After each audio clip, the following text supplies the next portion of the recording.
What's your story, Rudy? Why are you? And I know you just told me this in the long story, so give it as a short story. But what is the passion behind your activism for Israel?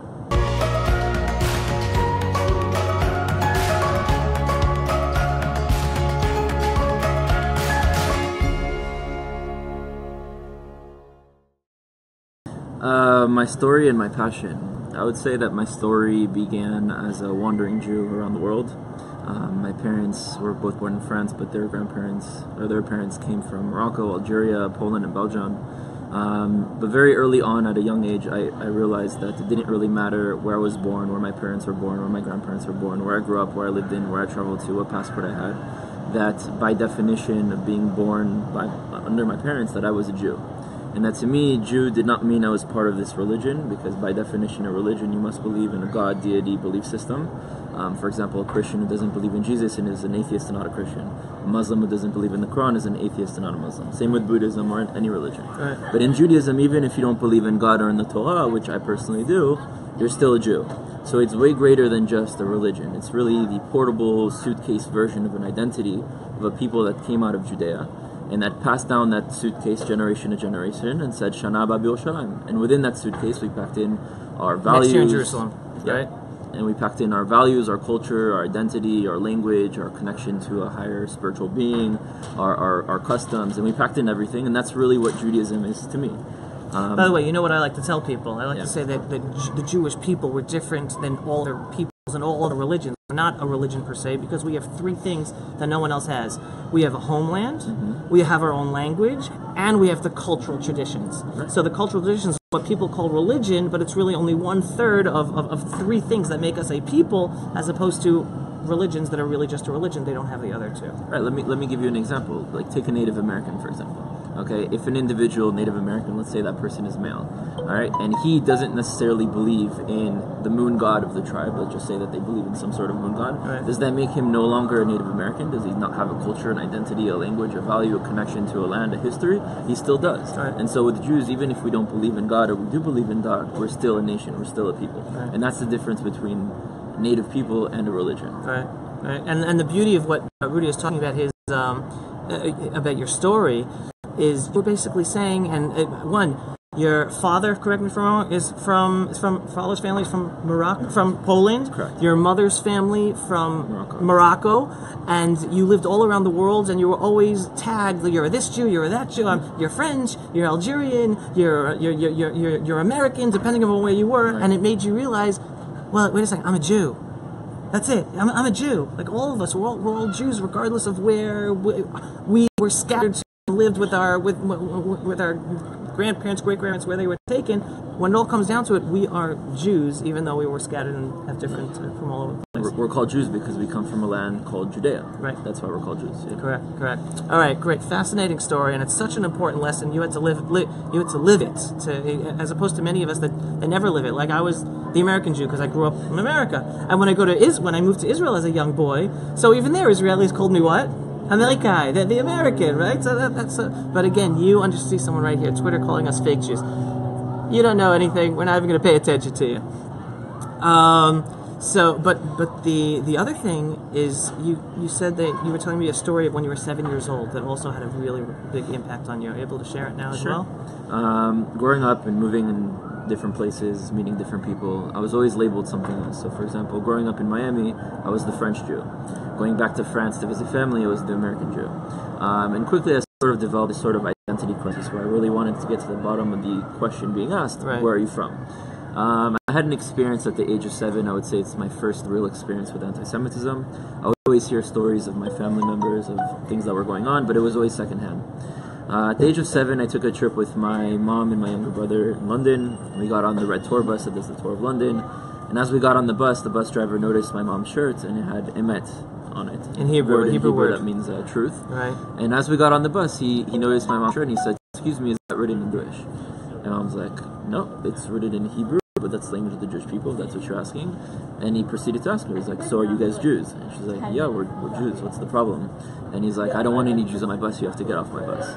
And at that moment, well, obviously he kicked us off the bus, and then we got him arrested later on. But at that moment, I realized that it didn't matter, again, where I was born, where I lived in, where I traveled in, where I resided in, what passport I had, that no matter where my parents were born or my grandparents were born, that I was a Jew.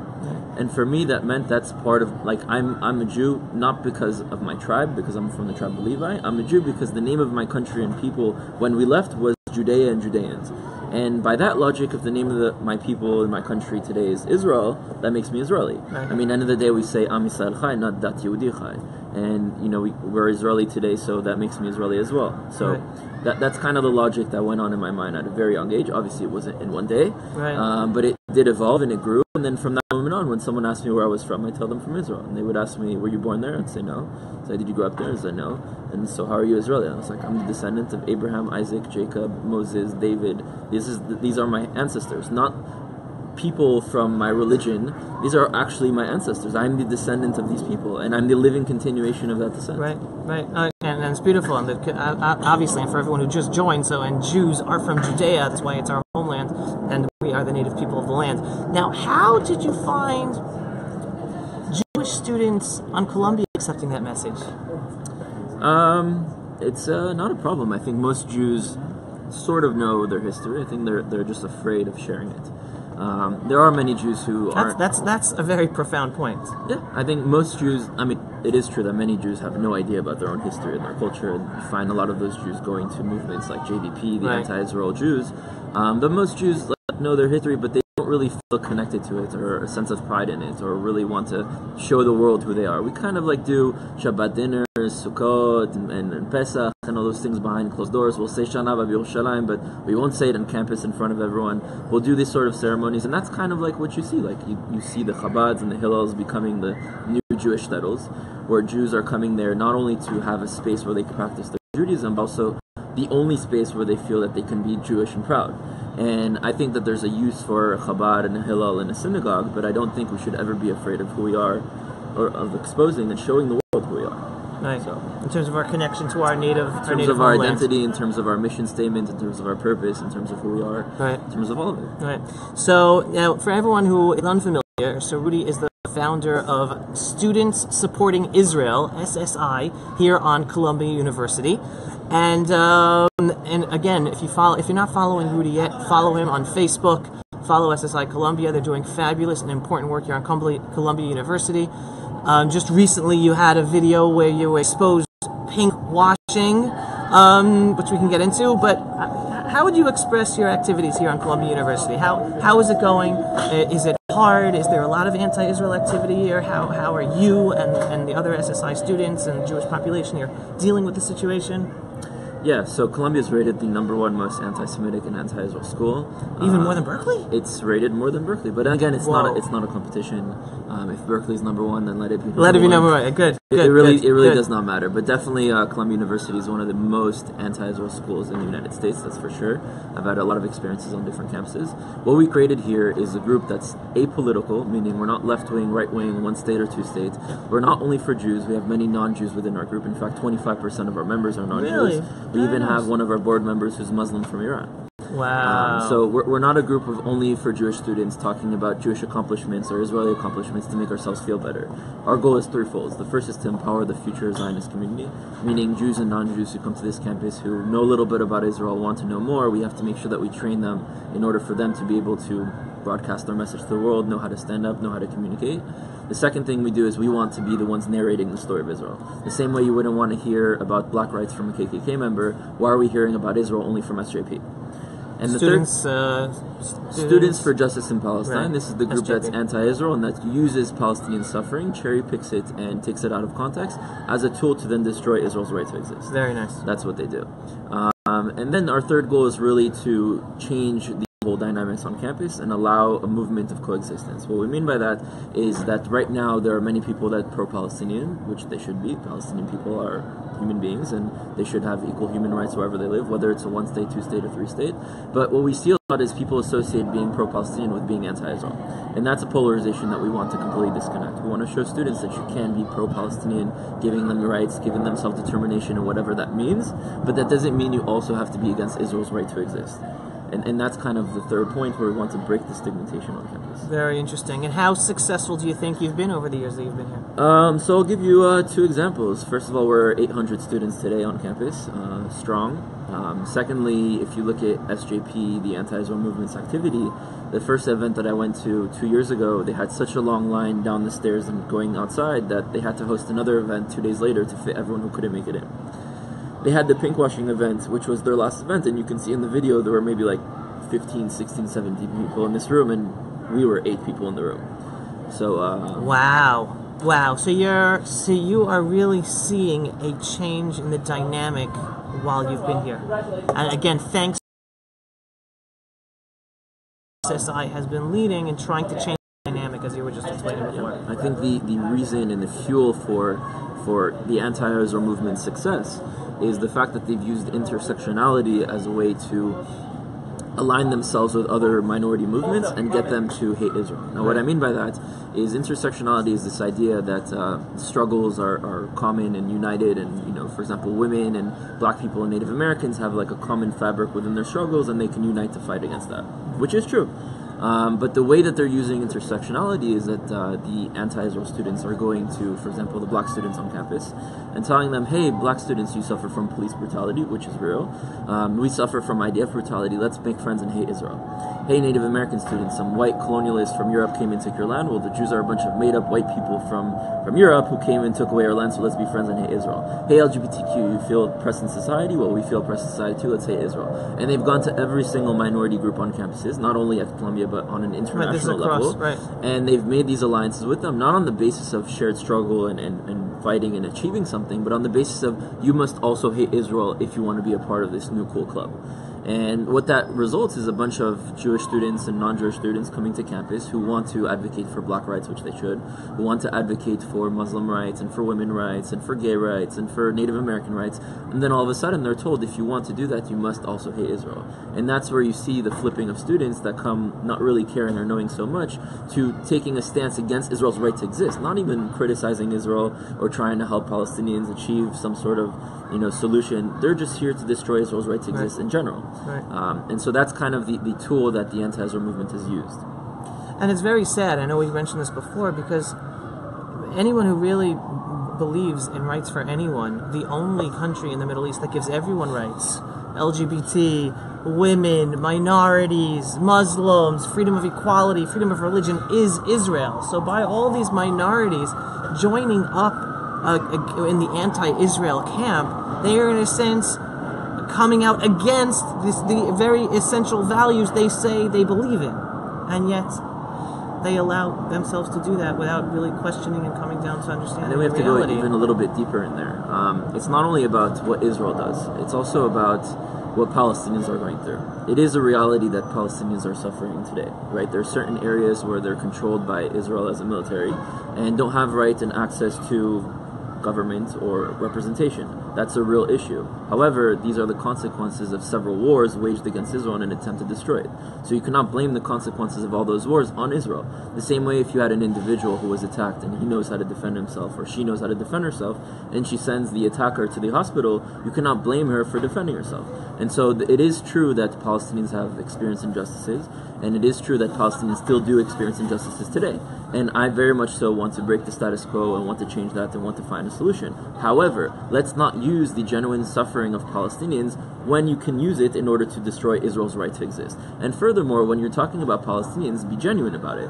When you're talking about Palestinians, you should also mention that there are thousands of Palestinians dying in the Syrian civil war, that there are hundreds of thousands of Palestinians in refugee camps in Lebanon, in Syria, in Jordan, that there are Palestinians suffering on the border of Gaza and Egypt. Right. It just so happens that these movements don't care about those Palestinians because they don't have to do with Israel. Right. So in reality, what they're doing is using the legitimate suffering of the Palestinians as a tool to destroy Israel. Right, right. Well, all right. So what are your next steps? I hear that you are, can I say it? Is it public? Sure.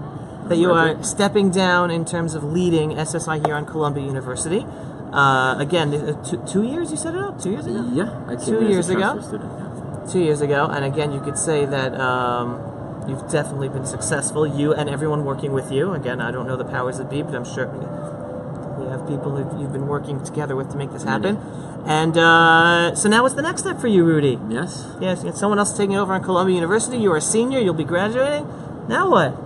Well, first of all, I graduate in May, and I wanted to make sure that for my last semester before I leave, I allow a transition process to have someone else come in and make sure that this continues, because this is just the start of it. And the goal of Columbia University SSI is not only to impact Columbia, but really to impact the world.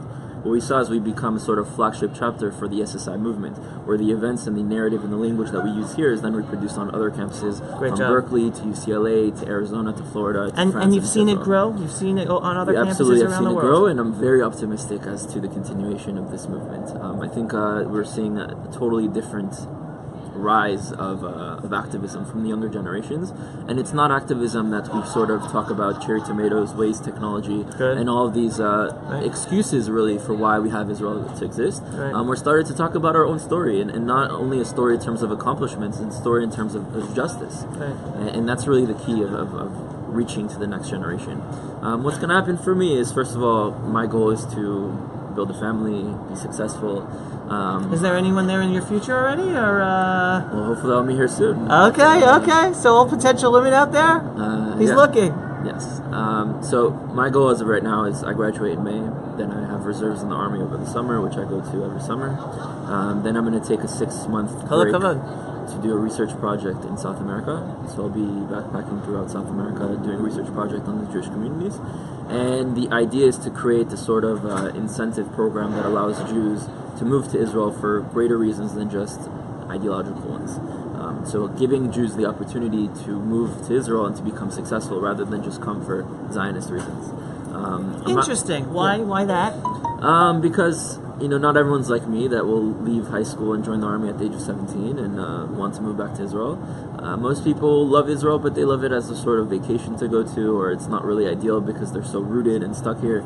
And when you look at, for example, my mom's cousin, who has 3 kids and lives in France, and he has a master's degree in pharmaceuticals, if you look at Israel's pharmaceutical companies, it's really a monopoly. So there's no really way for him to get into any businesses there. Furthermore, he doesn't really speak Hebrew, so that's going to be hard. And third of all, he has 2 businesses in France that he can't just leave because he has obviously, debt on them, and he can't just pick up and leave. So I don't think we should be targeting families that are already rooted and are sort of stuck in a certain area. I think we should be targeting people that are, in the transition of high school to college to post-college, right before they start really their jobs and making a family and being stuck. So I want to target that generation and those group of people and give them the opportunity to come to Israel and make their lives in Israel. Wow, amazing! Yeah, I'd like to hear how that develops. Definitely. Coming soon. I'm a huge believer. I mean, I always talk to people who are planning on making Aliyah, or they are making Aliyah, and Aliyah is the word to move to Israel, and it's not easy. It's not easy. But the bottom line, what I tell people is, listen, you got to have 2 things to succeed in moving to Israel. One is you have to be flexible.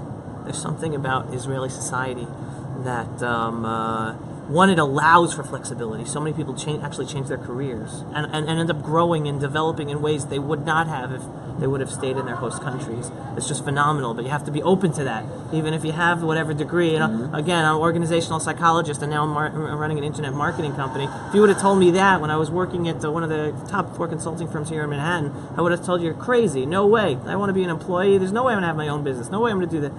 So there's this level of flexibility and opportunity in Israel. But the second thing I tell people is you have to want to be there a lot, because it's not easy.